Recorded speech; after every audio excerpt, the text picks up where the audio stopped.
I'm going to talk about Twitter, Facebook, and Instagram, and on one hand defend. I'm gonna start off by defending social media at the outset. Overall, so a lot of people say, "Oh, it's the reason for democracy's ruined. Trump's in the White House. It's just causing division." Okay, maybe some of those things are true. But here's what I'll say to you, and Ben Thompson of Stratechery has a really good piece on this. It's called something like "In the Dust" or something like that. But he makes the point that the internet in general, it allows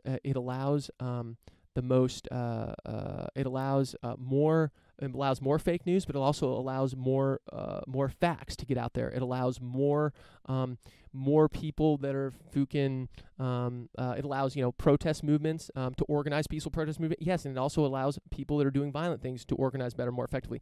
The internet is amoral.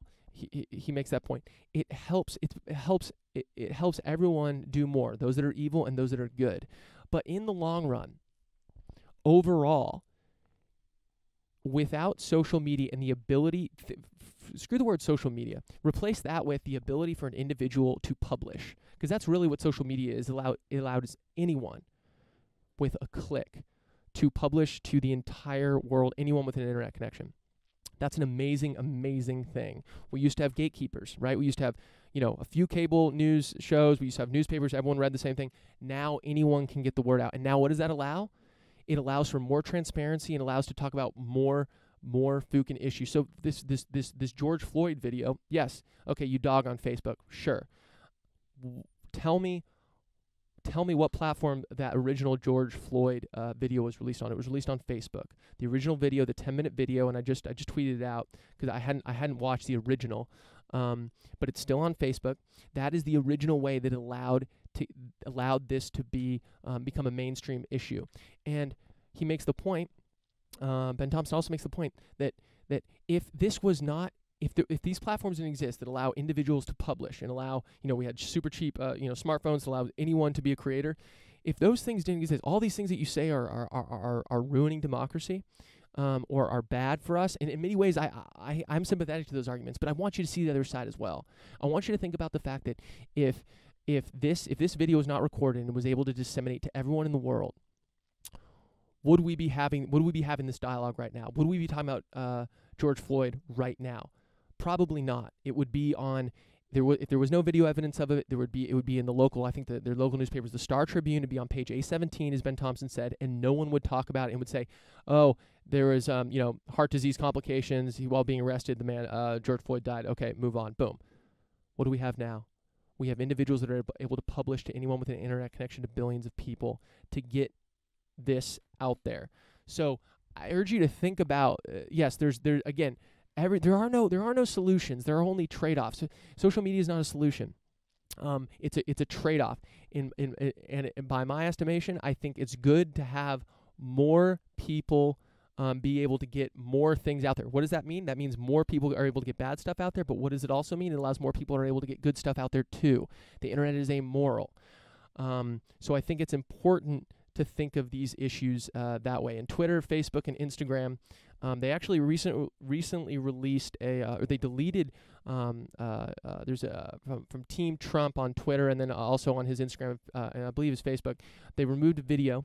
All those platforms removed video because there was a DMCA notice. So there's a copyright notice. So by everything I've read, it's a completely legitimate notice. Someone put a DMCA request, said you can't use my photo or some photo that they had the rights to. Boom. And they had to remove it. But something I want to say just in social, and we talked about this last week, I'm very leery of private organizations being in charge of what democratically elected politicians are allowed to put out there. Now, in this case, this was a DMCA notice, and that, sure, and Facebook, which kept up the looters and shooters, if you loot, you shoot. They kept that post up. Twitter put a warning and basically used its algorithms to prevented it from getting disseminate more widely. But my thing is, if my president is saying when you loot, you shoot, if he's quoting a segregationist fucking dude from Miami from the 60s, I think it's from this guy's from the 60s that he was quoting, and he didn't know he was quoting, of course. I want to know about it. I don't want Twitter or Facebook or whatever platform telling me that, oh, no, this isn't safe for you. I'm an adult. I'm an adult that can understand. I can look at that and think it's wrong. In fact, now that I see it, I know even more about who's in the White House. I know even more about who's representing me. And I think it's a good thing. I don't want these platforms to be playing nanny. In fact, one of the things I think about, and of course, they don't want to be platforms for racism and spreading violence and stuff like that. I get that. Something I propose, like, what if there was like a safe filter that is on by default, for example, on Twitter? It's a filter that is on by default and you have to go manually turn it off. I don't like when things get deleted. If someone is saying something heinous, I want to be able to look at it and, as Sarah Silverman says, point to it. See, people like this exist. People think this thing. Dangerous ideas, they need to be protected so that we can talk about them. They need to be protected so that we can point to them, so that we can have a dialogue around them, so that we can actually both show that people hold these ideas and also help convince others that they are wrong. Imagine if every dangerous idea on these social media platforms, out of politicians, was just cleaned. It was just boom. No, we're going to be in charge. No. Well, then if I open up Twitter, wow, I see no one saying anything bad about anything. Wow, the world is perfect. No, actually, they're just being silenced. And the fact these people that are sharing these ideas, they're not changing their mind because Twitter's hiding their views. In fact, it's the very opposite. Because we can't have a dialogue with these people because their views are being silenced. Then it